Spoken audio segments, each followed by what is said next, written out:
we're back here working on heat flux density. It's questions on page 107. There's two of them, and this particular one has a worked solution on page 170, but we'll go through it anyway. So what you have here is an expression for the heat flux density vector, I guess it's called, and we're interested in calculating basically the heat flow at the center of this at this point 76. So in general, we're expecting it to go from hot to cold. So we're probably expecting something a little bit like this, and that should all come out in the wash, as it were. So what we have to do is we have to approximate two partial derivatives, the partial derivative with respect to x and the partial derivative with respect to y. We're assuming this x and y direction. We use this what's called a central finite difference. So it's kind of it's rather than doing next minus current over delta x, it does next minus previous.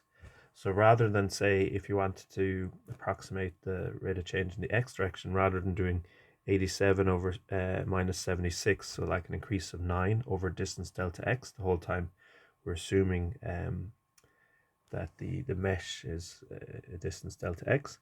Rather than doing this, you look instead at 87 minus 61. So that would be the rise, as it were, 61 to 87, and the run is 2 delta x. That's what this finite difference on the left is all about. So let's do a solution.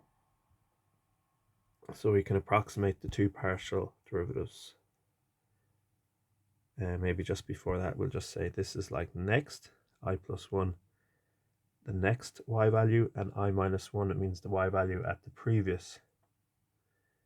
So it's really not next minus current, it's really next minus previous. So this thing is approximately, now in the x direction, you're looking at, that's the next, because the point we're interested in is the 76. So the next temperature is 87 and the previous is 61. So next 87 minus previous 61 divided by 2 delta x, and that 2 delta x, well, delta x is in the question, they're both 0.1. I'll take that to a calculator separately. So I haven't got a calculator, so this is a bit messed up. And partial t, partial y. So here we're looking at, this is the next temperature in the y direction, this is the previous temperature in the y direction. So we're talking 63 minus 92 divided by 2 delta y here. Now delta y and delta x are the same, so it doesn't really matter. It actually might make sense if you were to kind of mix up your directions, and, you know, if you were to read the thing differently and maybe read 92 as next, if you actually draw the vector, then you should be okay, although you'll end up with ij's and you'll kind of assume this kind of an axis. So I'm just going to pause for those calculations. So this top one is giving me 130, and the bottom one is giving me minus 145. And now I can approximate the vector q as minus k dash minus 0.3. The first partial derivative is 130. The second one is minus 145. So I'm getting an answer of minus 39i.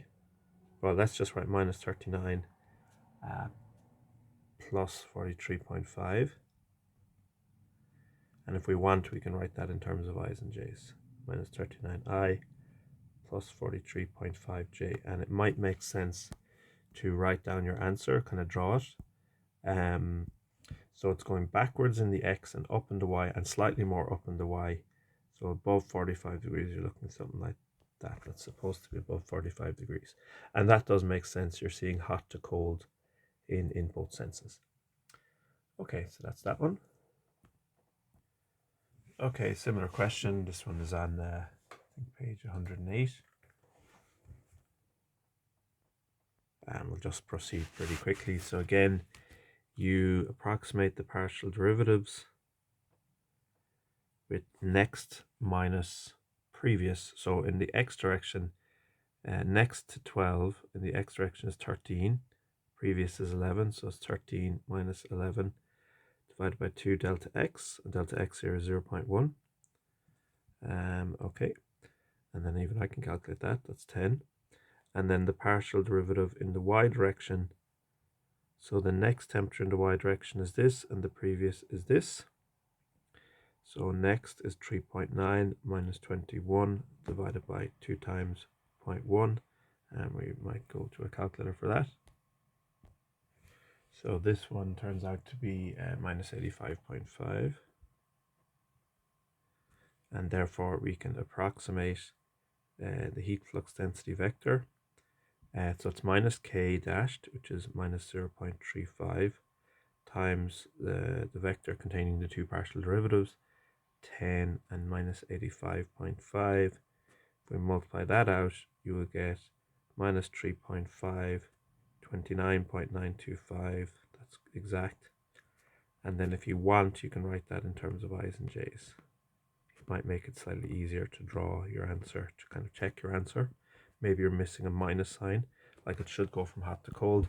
So this one is it's very strong in the up, in the j direction, and a little bit in the x. So hopefully what we draw kind of makes sense. So it's mostly going up.